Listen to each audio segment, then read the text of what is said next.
As a leader, you should be a good role model.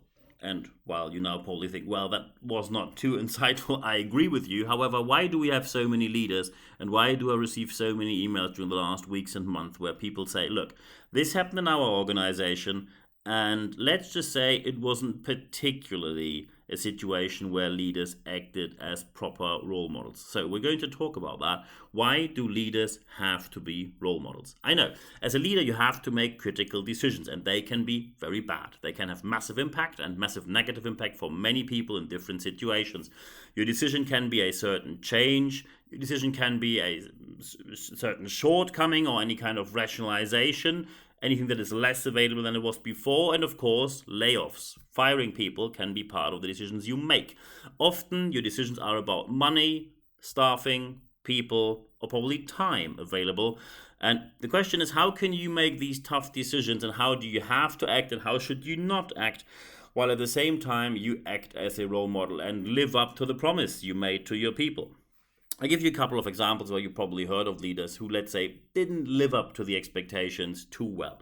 First, of course, Boris Johnson in the UK as a Prime Minister during the COVID pandemic. He told the people to socially distance, you can't see people, you can't see family. At the same time, he sat in Westminster having tiny little parties with his mates. Got a fine for that. However, of course, your credibility is gone when you do anything like that, especially in these situations.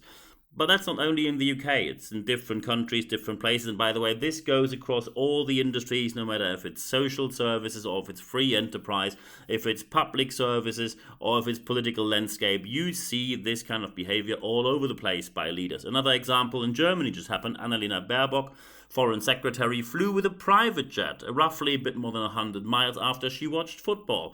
I don't know, when you work for the Green Party and when you're a Green Party leader, you probably, especially when you forced airports to shut down at a certain time to not fly at night, and you then violate exactly that rule to fly with a private jet for a bit more than 100 miles. I think there are other means of transport available, and let's face it, watching football is not that important. You probably have TV as well and could watch it from there. But the reason why we have this podcast is one particular example which struck me. It is about a construction company. And first, thank you very much to the person that sent this example to me. Of course, it will stay fully anonymous as all of the examples I receive. The CEO in this construction company said, well, we have less revenue, so we have to cut costs. So far, so okay-ish, I assume, at this point. And then, of course, you think, so where are they going to cut cost? People act globally, people fly globally, people work globally, the whole company acts globally. So where to cut costs first? You have a lot of choices to make and a lot of aspects to pick from. And the CEO decided we're going to cut in one specific way. When people fly internationally, they cannot fly premium economy anymore.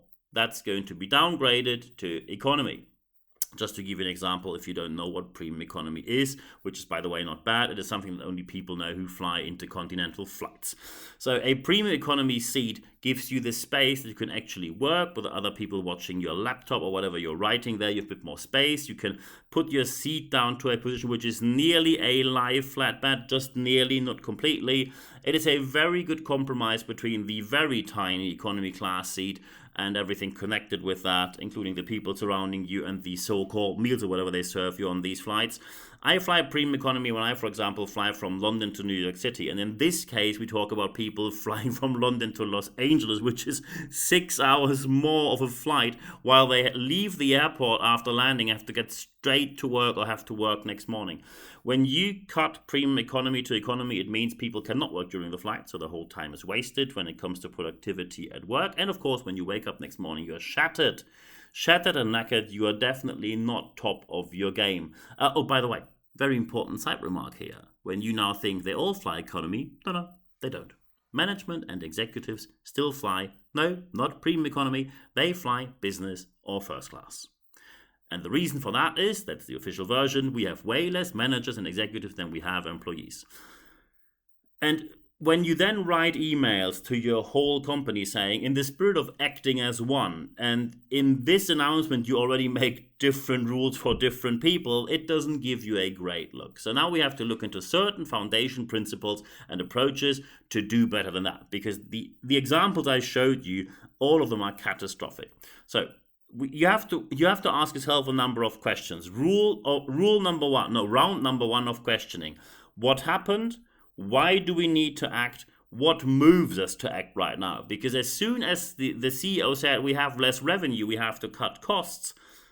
So first, that was true. But of course, some people look into the numbers because you have employees who are smart, hopefully. And they said, yeah, we have less revenue. However, we went from brilliant record-breaking years to a time where we had a couple of insolvencies and bankruptcies of clients. So we don't have a record-breaking, amazing year. We just have a very good year. So they still are very profitable.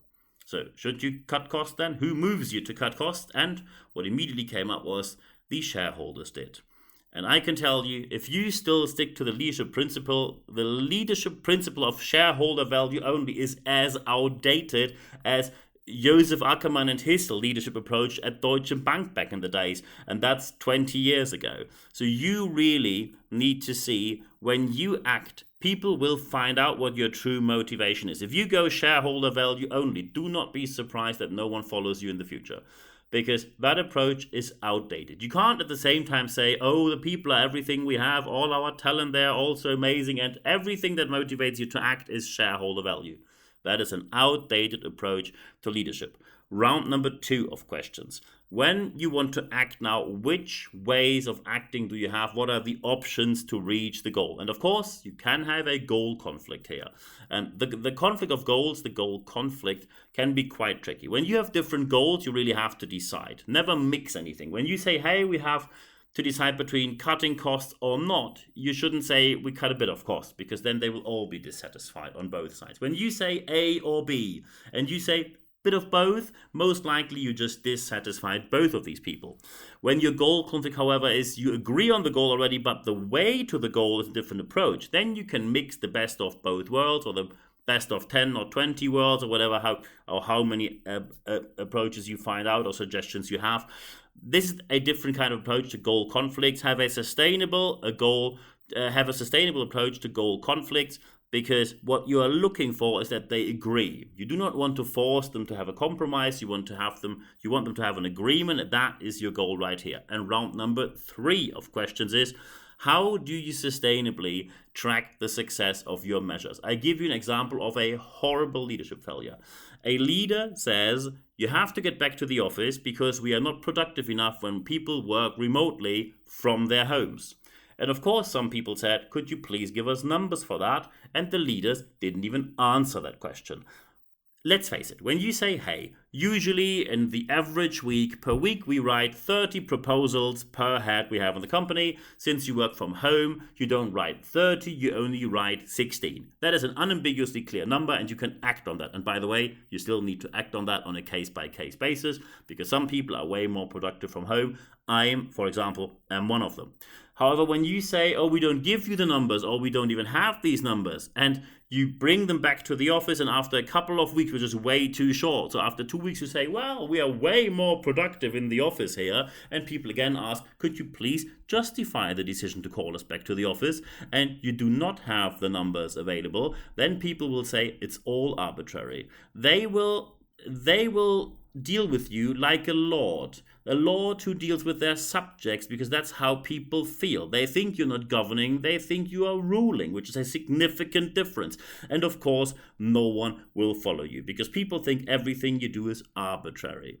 So these 3 rounds of questions is something that you have to follow, and then you have to put things into practice to do it better. The first thing you need to put things in practice is management commitment. You cannot say, hey, we have cost-cutting rounds, but here are the news, 1 law for them and 1 law for us. You cannot say, you can't fly premium economy, which, by the way, between premium economy and economy is roughly £200 in the UK savings. Between premium economy and business, you save £2,500, sometimes even more, depending on the day you're flying. So immediately you have to check, where is the real pivot that you want to use? And management commitments means you are primus inter pares, as they say in Latin. You are the first amongst equals. And it means you have to act like that. Not one rule for them and another rule for us. That's aspect number 1. Aspect number 2. When you deal with KPIs, you do it right, but you need to bring the numbers. It is a burden of proof that you have to satisfy, not a burden of questioning they have to bother you with until you finally give them some numbers.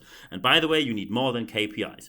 KPIs are hard numbers and they are important. No question about that. However, the second aspect is equally important, which is CSFs, critical success factors, the soft factors. It doesn't help anyone when you, for example, polish the numbers and everything looks great. However, the whole organizational culture went down the drain. People are demotivated.